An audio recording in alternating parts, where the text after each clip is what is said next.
శాఖ మార్కెట్లో ప్లాట్ఫారం సరిగ్గా లేక వడ్లు మక్కలు రెండు తీసుకొచ్చాము. ఈ ప్లాట్ఫారం సరిగ్గా లేక భూమి మీద వేసాము.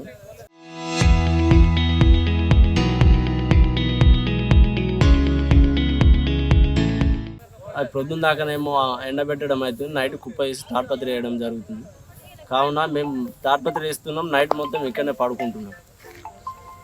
ఈ నైట్ వర్షం పడడం కారణంగా కొన్ని నాన్నాయి. ఆ మ్యాచర్ వచ్చేదాకా వాళ్ళేమో ఎండబెట్టమంటారు. ఇంకెన్ని రోజులు ఇట్లా ఎండబెట్టడం, ప్లస్ మళ్ళీ అమాలి లేక వ్యవసాయదారే కాట చేయాలి, ప్లస్ స్టోరేజ్ రూమ్లో వేయాలన్నమాట. ఇలా అయితే ఎలా? వ్యవసాయదారుడు ఇంటికాడ నుంచి ప్లస్ మార్కెట్కి తీసుకురావాలి, మార్కెట్లో మళ్ళీ కాట చేసుకోవాలా, ఎండబెట్టాలి, ప్లస్ మళ్ళీ స్టోరేజ్లో వేయాలంటే రైతు ఎంత ఇది చేస్తాడు? రైతు ఆరాధన కొంచెమన్నా పట్టించుకోండి. రైతు అంటే విలువ లేకుండా పోతుంది మీకు. ఓకేనా?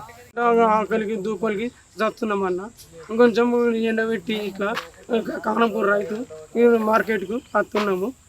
మేము ఇంత న్యాయము చెప్పండి అని సారు. మేము అడ్లు కానీ మక్కలు కానీ తెస్తున్నాము. తెచ్చి మేము నానుతున్నాయి అడ్లు చుగా మక్కలు చుగా ఈయన వండుకుంటున్నాం. మేము వండుకొని ఇలా ఎండబెట్టి వాళ్ళు అత్తలేరు అని చెప్తున్నాము.